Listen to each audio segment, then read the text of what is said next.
Isang mapagpalang araw sa inyong lahat. Welcome back to my channel. I'm Nice, your wedding planner, and I will be your guide in your wedding preparation. At ngayon guys, nakikita nyo sa internet, ang dami doon mga tips and hints all about wedding. But then, minsan yun ay all about setting doon sa abroad, sa California, USA, Texas, or kung saan pa man.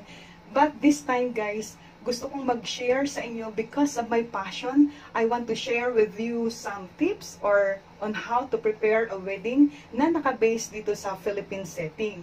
Yung mga tips on how to prepare wedding na kung saan relatable naman doon sa mga Filipino couple. By the way, guys, without further ado, let's start. The topic that we are going to discuss today in this video is about the different types of wedding reception venue. So, may prepare ako dito na 6 types of reception venues.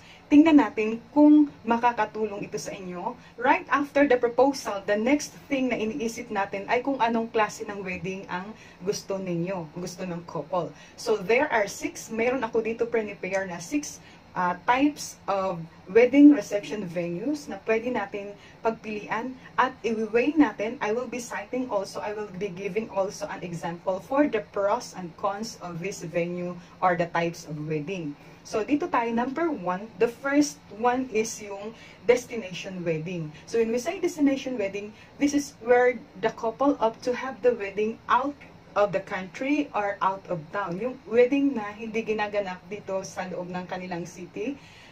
Isang place na gusto nilang pagdausan ng wedding, like somewhere in Tagaytay or in Boracay or in Balisin, ganon.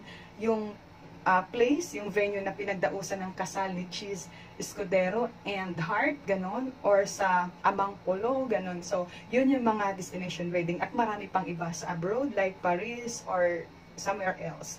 Yun. Ano ang advantages or disadvantages kapag doon pipiliin natin itong klase ng wedding? So, the first, for destination wedding, of course, the couple will shoulder everything. I-shoulder ng couple yung airfare, yung accommodation, and the expenses for the whole day, on the wedding day itself. Siyempre, that is very pricey and expensive on the part of the couple. Pero, yun nga, ang advantage doon ay intact yung mga tao, yung mga guest mo ay nandoon sila. Why? Hindi sila pwedeng umalis hanggat hindi pa natatapos or kahit matapos ang reception, nandoon pa rin sila dahil hindi sila makakaalis dahil ang ticket ay free ninyo or that will be on the next day pa. So, that's it. Intact ang inyong mga guest. Next one, after the reception, doon sa isang venue na yun, nagkakaroon pa kayo ng bonding with your invited guest. So, yun ang mas magandang bagay. Another thing, isa pa sa mga advantages ng destination wedding ay nagkakaroon kayo ng, yung mga guests, nagkakaroon sila ng memory. Yung maganda yung kanilang memory doon sa wedding, wherein nakapunta sila doon sa isang place na yan because of your wedding. So, ang saya, diba? Example, nakapunta sila doon sa Balisin because of your wedding. So, nare-retain sa kanilang memory. But then, kung meron tayo mga advantages, meron ding mga disadvantages or the cons. Ano yon? First one, nabanggit ko na kanina, yung expensive. Napakamahal kasi i-shoulder nyo yung airfare, i-shoulder nyo yung accommodation doon sa invited guest, and yung expenses doon sa buong araw ng wedding.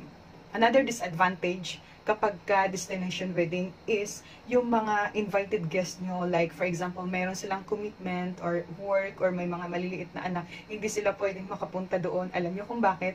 Dahil iisipin nila hindi sila makakabalik sa araw na yon. So, that's one. Isa yon sa mga disadvantage, destination wedding. Next type of wedding reception venue is yung hotel.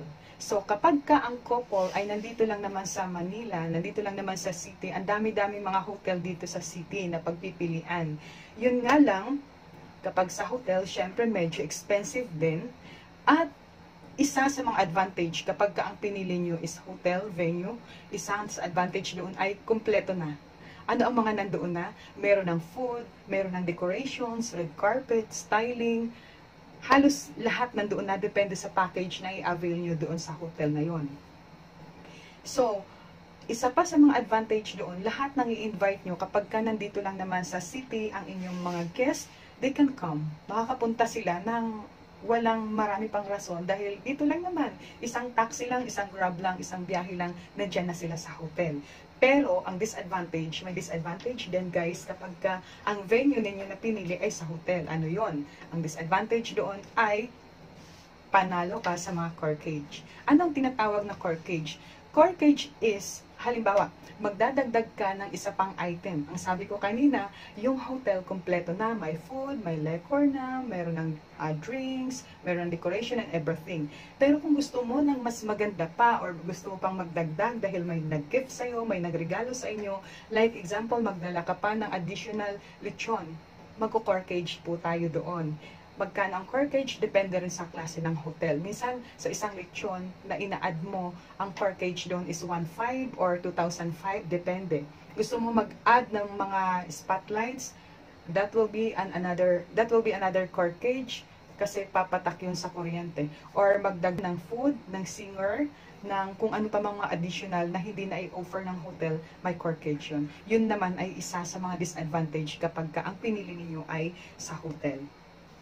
So, we are now on number 2 kasi ang binanggit ko, number 1 is destination wedding, number 2 is hotel. We are talking about the wedding reception venue. So, number 3. Sa number 3 naman, yung mga wedding na ginaganap sa beach or sa resort. Maganda yon. So, yun ay maaaring sa Batangas, sa Cavite, or somewhere else kung saan dito sa atin, sa Pilipinas, mayroong mga beaches and mga resort na maaaring pagdausan ng inyong wedding. Number 1 na advantage kapag yun ang pinili nyo is open air. Talagang fresh, yung hindi siya yung common na nandoon lang nakakontain sa isang lugar tapos naka-closed door lang sa air-conditioned na lugar. So, kapag ka naman beach or resort ang pinili nyo, isa yon sa maganda dahil open air. Another, nakakapag-bonding. Yun. Ang binabanggit ko ay mga advantages ha. Makakapag-bonding with your friends. Yung iba kapag ka immediate family or close friends, after ng wedding reception, pwede pa sila mag-swimming. Pwede pa sila mag-party-party doon sa resort. Yun. Ang disadvantage naman kapag ka sa resort ay mainit. Siyempre, hindi siya air-conditioned. Beach or resort, isa doon sa titingnan ninyo kapag yun ang pipiliin ninyo ay yung time of the year. Yun ba ay rainy days ba? Or summertime papatak yung wedding nyo doon sa resort? Or sa beach? Kapag summertime, let's say for example, yung inyong wedding ay papatak ng June. Of course, rainy days yan dito sa Metro Manila. So, ibig sabihin, hindi magiging sure na successful kasi maaaring ulanin. Diba? So, if you want to have a beach wedding, pipili ka ng buwan na hindi siya yung tag-ulan dito sa Pilipinas o kung saan ka man nakalocate. Kasi example, dito sa Metro Manila, ang rainy days ay June, July, August. Tapos sunny day naman, yung summertime naman, April, tapos September, October, November, December. Sa ibang provinces naman, iba-iba. So, titingnan ninyo kapag ito ang wedding venue na inyong pinili, titingnan nyo kung ang inyong date or month na pinili ay hindi siya tag-ulan or suit nga ba doon sa isang wedding reception na inyong pipiliin. So, the fourth is garden wedding. Maraming naggagawa nito dito sa city. Garden wedding, some like Oasis Garden, kung saan doon dinaos yung aming kasal. That was 2013. Meron din Mango Farm doon sa Antipolo at marami pang iba.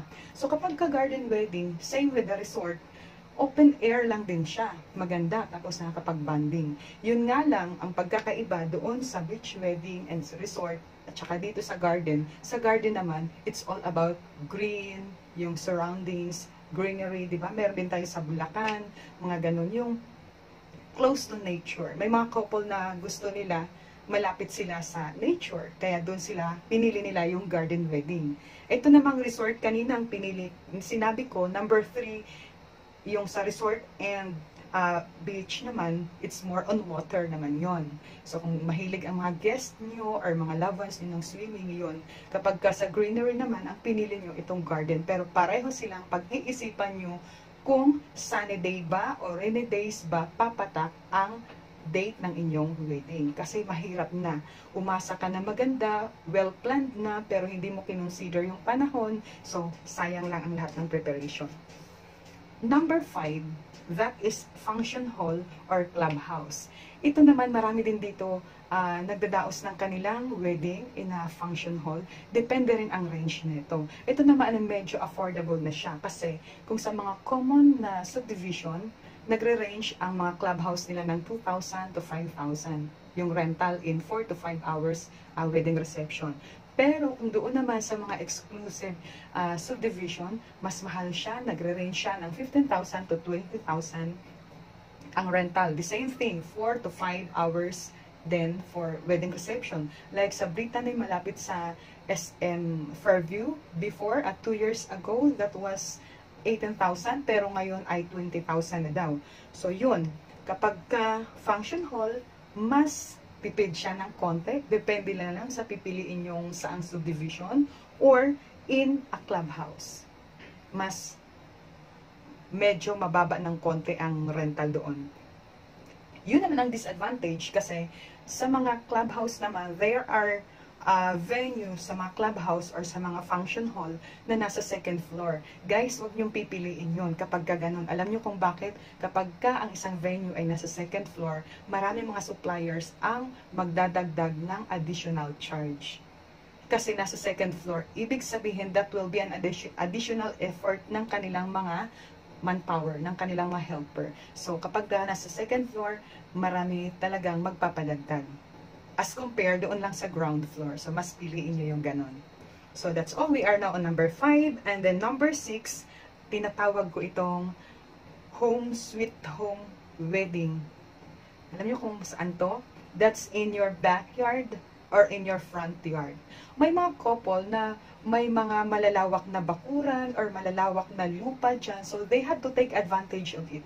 Kaysa naman sa magre-renta sila ng sobrang kamamahal ng mga wedding venues, mas pinipili nila to. So, kapag ka ito ang pinili nyo, ang advantage naman nito ay, number 1, lahat ng bagay ay within your reach. Halimbawa, nakalimutan nyo ang wallet nyo. Nandiyan lang yun eh. Nasa bahay ka lang. Hindi ka na babiyahe or mag-uutos kung sino man para kunin yung mga bagay na naiwan nyo. Nakalimutan nyo yung belo, nakalimutan nyo yung ganito, kung anong item man yan. Nandiyan lang yan. So, nasa gilid-gilid lang kasi nasa bahay ka lang naman, nasa backyard ka lang naman ng bahay nyo. Next, another advantage, yung mga in-invite nyo na guest na nasa kapitbahay lang, makakapunta sila. You know why? No need to travel so far, kung saan-saan pa traffic and whatever, nandiyan lang sila at pwede silang makarating kaagad. So, yun ang advantage ng home, sweet home wedding. Pero, may disadvantage din yun. Kapag ka ikaw naman ay gusto ng laging selfie or picture, parang hindi na siya ganun ka ano, kasi 'di ba, very familiar ka na sa mga views, pero ang let's say yung background niyo or sa backyard niyo, mako-convert naman yun sa kung anong theme ang gusto niyo. Next time guys, abangan niyo ang aking mga videos because I will be uploading more videos about wedding preparation. Pag-usapan natin kung paano magbuo ng theme, wedding theme, and decorations and styling. Next topic naman yun.